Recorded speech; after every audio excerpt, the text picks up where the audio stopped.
Hello and welcome back to the garden. There is something truly magical about growing your own food, especially when it's something a bit exotic, a bit special.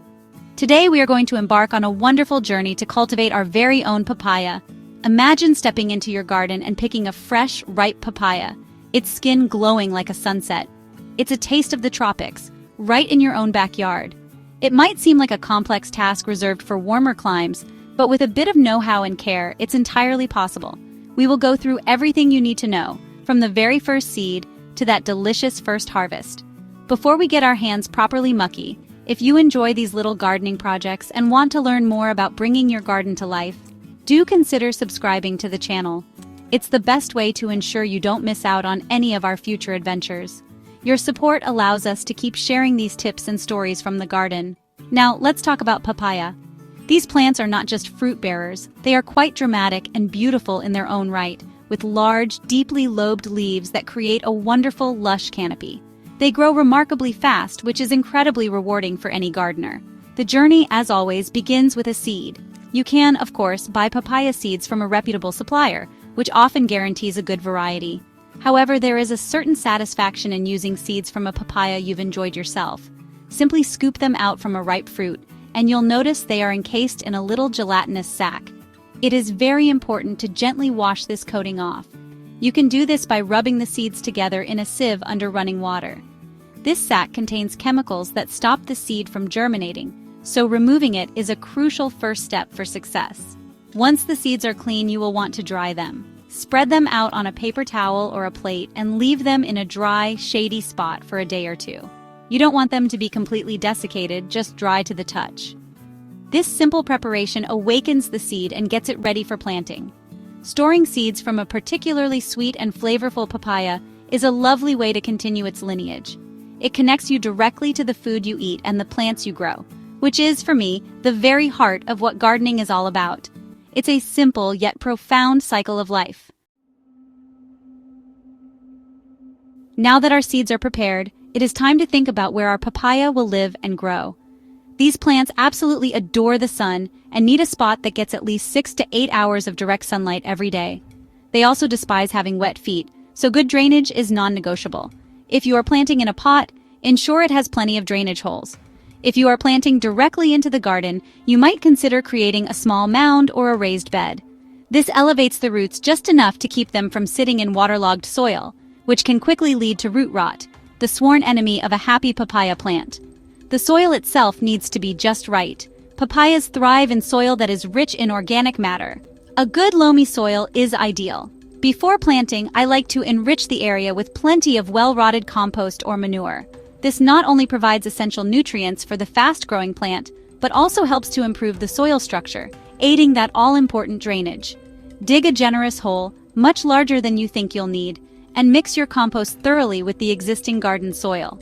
This preparation gives your young plant the very best start in life, a pantry full of food to draw from as it begins its rapid growth.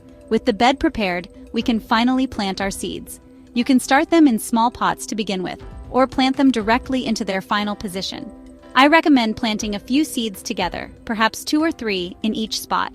This is because papaya plants can be male, female, or hermaphrodite, and only the female and hermaphrodite plants produce fruit.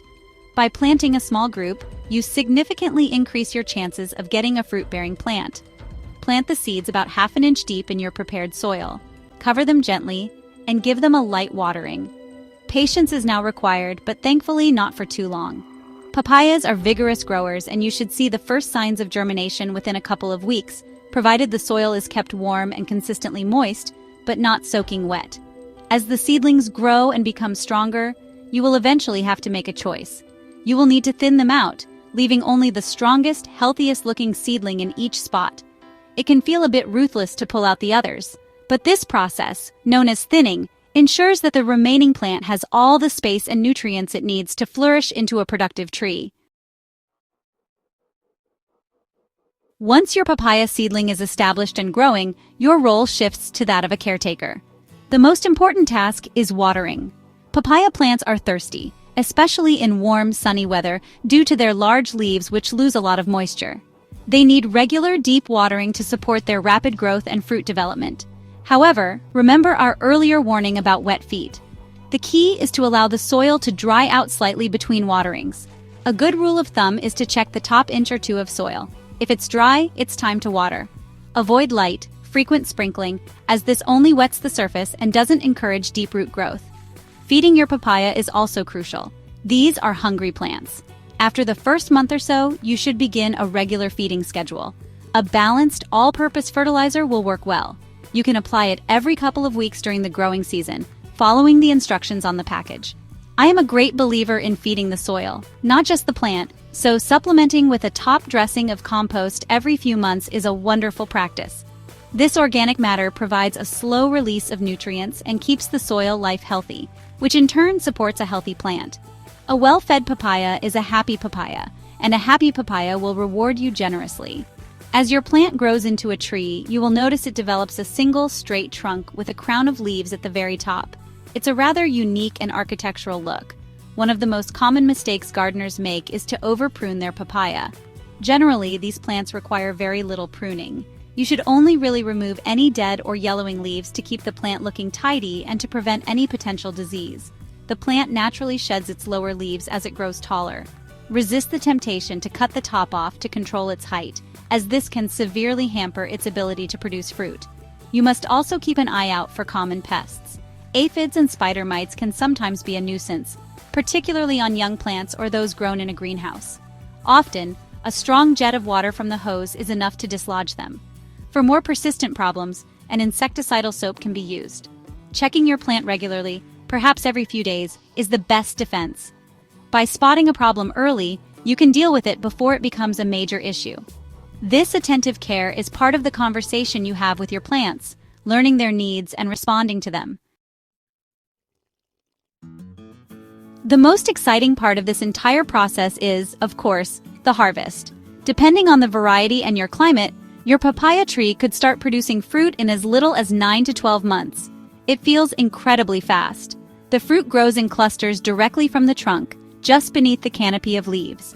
You will know a papaya is ready to be picked when its skin starts to turn from a deep green to a yellowish or orange hue. The fruit should also feel slightly soft to the touch when you gently press on it. Don't wait for it to become fully colored on the tree, as birds and other creatures might get to it first. To harvest, you can gently twist the fruit until it snaps off the trunk. For taller trees, you might need a small stepladder. Once picked, you can let the papaya ripen further on your kitchen counter for a few days until it is perfectly soft and fragrant. The taste of a homegrown papaya is unlike anything you can buy in a shop. It is sweeter, more fragrant, and filled with the satisfaction of knowing you grew it yourself. It's a true delight, perfect on its own, in a fruit salad, or blended into a delicious smoothie. This is the moment that makes all the preparation and care worthwhile. Let's quickly recap our journey. We started by carefully selecting and preparing our seeds, ensuring they were clean and ready to grow. Then, we prepared the perfect spot in the garden, sunny, well-drained, and enriched with plenty of compost. We planted our seeds, thinned out the seedlings to give the strongest ones space, and then moved into a routine of careful watering and regular feeding. We learned to watch the plant, tending to its simple needs and protecting it from pests. This simple step-by-step process is the foundation for a successful and bountiful harvest of delicious tropical fruit. So I truly hope this has inspired you to give it a go. Don't be intimidated by the idea of growing something a little bit different. Gardening is all about experimenting, learning, and enjoying the process. There is immense joy to be found in nurturing a plant from a tiny seed into a fruit-bearing tree. If you've enjoyed this guide and want to join me for more gardening projects, please do remember to subscribe to the channel. It means the world to us. Now go on, find some seeds and start your very own papaya adventure. Happy gardening!